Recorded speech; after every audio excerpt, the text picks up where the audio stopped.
ባለቤቴን የእጅ ግንኙነት አላደርግባትም እንዳትለምድ ብዬ ስለምፈራ ብሎ አንዱ ክላይንት ይመጣ። በእጅ የምትጨርስ አይነት ሴት ከሆነች በእጅ ነው የምትጨርሰው። ብልትህንም አስገብተህ ቢሆንም በእጅ ካልነካሃት አትጨርስልህም። እኔ ካሁኑ ነው የምናገረው። ባለቤትም መጨረስ ባለባት ነገር መጨረስ አለባት። 85% የሚሆኑት ሴቶች በእጅ ነው የሚጨርሱት። በእጅ ጨረሰች ማለት ባይተወይ ማለት ነው ብልት እንዳታስገባት ከለከለህም። ሁለቱንም ነገር ለማጣጣም ሞክሩ። አንዳንዶቹ ቶሎ ለመግባት የምትቸኩሉት ነገር አለ። በቃ በእጅ ማለካትም በምንም ማለካትም ቶሎ ለመግባት ቢገዝ ልክ ከመግባታችሁ በፊት ወይ ብልታችሁ ይልፈሰፈሳል ወይ ሳትገቡ ቶሎ ትጨርሳላችሁ ምናምን። ስለዚህ ብልት መልፈስፈስ ካለባችሁ ቶሎ መጨረስ ካለባችሁ ከስር መሰረቱ መተን ማስተካከል እንችላለን እንጂ እሷንም አንተንም ማጣደፍ አይደለም ግንኙነት ላይ መፍትሄው። ሰው በማንኛውም ቶሎ መጨረስ በማንኛውም የብልት አለመቆም ችግር መታከም ከፈለጋችሁ ባዩ ላይ ባለው ስልክ ቁጥር ደውላችሁ ቀጠሮ ማስያዝ ትችላላችሁ።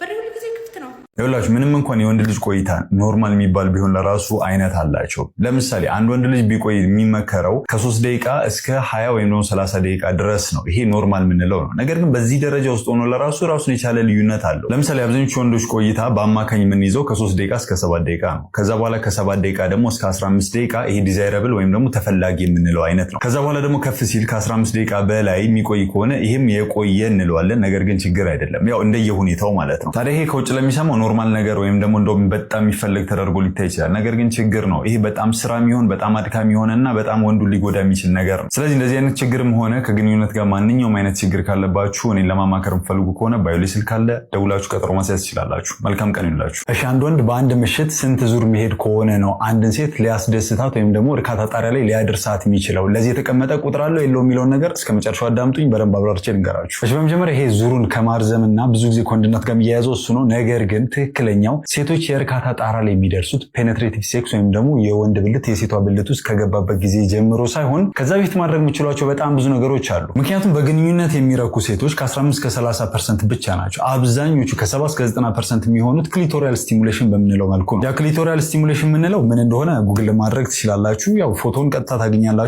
ተጨማሪ ማብራሪያዎች ማግኘት ትችላላችሁ። ነገር ግን በፔኔትሬቲቭ ሴክስ ወይም ደግሞ ተደጋጋሚ ዙሮችን በማድረግ ሴትን ልጅ ጣራ ላይ ላደርስ ይችላል ወይም ደግሞ የእርካታ ጥግ ላይ ላደርሳት ይችላል የሚለው ነገር እሱ ትክክል ያልሆነ ነገር ነው። ወንዶች ጤናማ የሆነ የግንኙነት አቅም ኖሯቸው ለራሱ ሴቷን ለማርካት ግዴታ ፔኔትሬቲቭ ሴክስ ወይም ደግሞ ግንኙነት ማድረግ አለብኝ ብለው ስለሚያስቡ ወንዱ ጤናማ በሚባል ደቂቃ ውስጥ ቢጨርስ ለራሱ ሴቷ ላትጨርስ ትችላለች። ከዛ በኋላ ድጋሚ ለመነሳት እስከ 24 ሰዓት ለራሱ ሊወስድበት ይችላል። ስለዚህ እነዚህ 3 ነገሮች ልብ ማለት አለባችሁ። የመጀመሪያው ባለቤቴ ወይም ደግሞ ጓደኛዬ በምን መልኩ ነው የምትደሰተው ወይም ደግሞ በምን መልኩ ነው የምትራከው የሚለውን ነገር ፓተርኑን መረዳት፣ ማለትም ፔኔትሬት በማድረግ ነው ወይስ ደግሞ ክሊቶራል ስቲሙሌሽን ነው የሚለውን ነገር በደንብ ቼክ ማድረግ። ሁለተኛው ከግንኙነት በፊት ያለውን የጨዋታ ጊዜ ረዘም አድርጎ ማቆየትና ሴቷ በጣም መጋጋሏና መሟሟቋን በደንብ ቼክ ማድረግ ይኖርባቸዋል፣ ግንኙነት ከመጀመራችሁ በፊት ማለት ነው። በዚህም የሴቷ ሰውነት በቂ የሆነ ጊዜ ስለሚያገኝ የእርካታ ጣራ ላይ የመድረስ ዕድሉ ከፍተኛ ይሆናል ማለት ነው። ሶስተኛውና ዋነኛው ደግሞ በግንኙነት ህይወታችሁ ኮሚኒኬሽን ሊኖር ይገባል። መነጋገር፣ መግባባት መቻል አለባችሁ። ምን ያስደስታታል፣ ምን ያስደስታል፣ ምን አያስደስታትም፣ ምን አያስደስትም፣